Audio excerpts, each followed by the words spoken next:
Apple and Google are teaming up on AI. We're going to break down how this massive deal is about to completely change your iPhone, and it all starts with one, honestly, mind-boggling number. Here it is. $1 billion. That's reportedly what Apple is paying Google every year to bake its Gemini AI right into the core of the iPhone. Now, for two companies that are arguably the fiercest rivals in Silicon Valley, this is an absolute shock to the system. And that leads to the big question, right? Why on earth would Apple, the company famous for its walled garden for controlling every little piece of the puzzle, turn around and hand over a critical part of its future to Google? Well, the answer is a fascinating story about falling behind and having to make a really tough choice. So to really get the why, you have to start with Apple's biggest AI headache, Siri. For years, we've all complained about its limits, right? And behind the scenes, Apple knew they had a major problem. They finally realized Siri didn't just need a little update. It needed a full-on brain transplant. This right here is the data that really forced Apple's hand.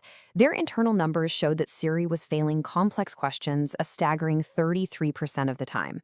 Think about that. 1 out of every 3 sophisticated requests was just a dead end, which, was pushing more and more of us over to things like ChatGPT.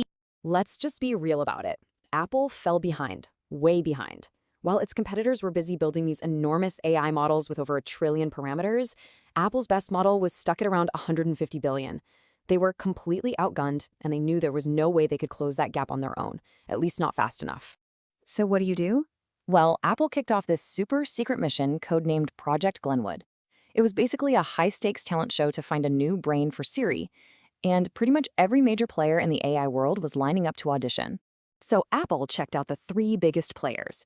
Anthropic's AI was pretty impressive, but they wanted multi-billions of dollars. OpenAI, that was a total non-starter. I mean, their CEO, Sam Altman, was openly talking about building an iPhone killer and had called Apple a major rival. So that left Google as really the only partner that made sense. And this deal sent shockwaves through the industry. As analyst Andrew Friedman points out, Google winning this wasn't just a victory for them. It was a huge strategic blow to OpenAI, which suddenly lost access to potentially billions of iPhones. Okay, so Google gets the deal, but how does this thing actually work, especially with Apple being so obsessed with privacy?